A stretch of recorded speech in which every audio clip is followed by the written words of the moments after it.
যেহেতু ছাদ বাগানে অল্প মাটিতেই কিন্তু আমরা সবজি চাষ করি, তাই মিডিয়াটি যদি ঠিকঠাক তৈরি হয় তাহলে কিন্তু ছাদ বাগান থেকে প্রচুর সবজি হারভেস্ট করতেও আমরা পারি।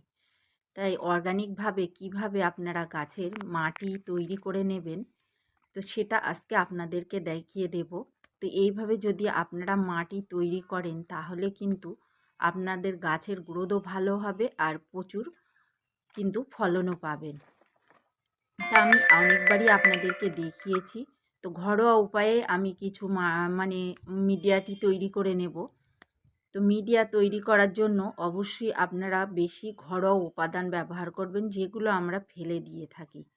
তো ফেলে না দিয়ে সেগুলো কিন্তু আমরা জৈবভাবে ছাদ বাগানে গাছে যে কোনো সবজি চাষ করতে পারি। তো এখানে চলে আসলাম। তো দেখুন আমি নিয়েছি কি কি খাবার, তো চলুন দেখাচ্ছি। তো প্রথমে যেটা আপনারা দেখতেই পাচ্ছেন যে আছে সেটা হচ্ছে তো ডিমের খোসা আর ফাঙ্গিসাইড নিয়েছি, নিমখোল, ট্রাইকোডার্মা ভিনিডি, আর একটা হচ্ছে যেটা গোবর সার। তো এখানে আমি 1 বস্তা গোবর সার নিয়েছি, আরও 1 বস্তা দেব মাটি। তো প্রথমে আমি দিচ্ছি ফাঙ্গিসাইড, যেটা দিয়েছি 2 চামচের মতো, আর এখানে আমি 3 চামচের মতো দিচ্ছি ট্রাইকোডার্মা ভিনিডি।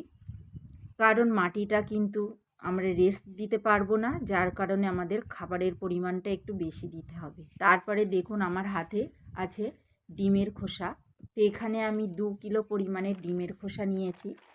তো এটা আমি মিক্সারে গুঁড়ো করিনি, কারণ মাটির সঙ্গে মিশিয়ে দেব যেহেতু, তার কারণেই কিন্তু আমি একটু মানে হাত দিয়ে চেপে গুঁড়ো করে নিয়েছি। তারপরে 1 মুঠো দিয়ে দিলাম নিমখোল।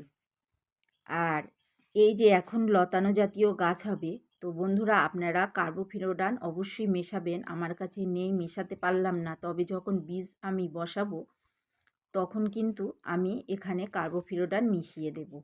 আর আমি হিউমিক অ্যাসিড এখানে কিন্তু দিলাম না, কারণ আমি গাছ বসানোর সময় অ্যালোভেরা লিকুইড দিই।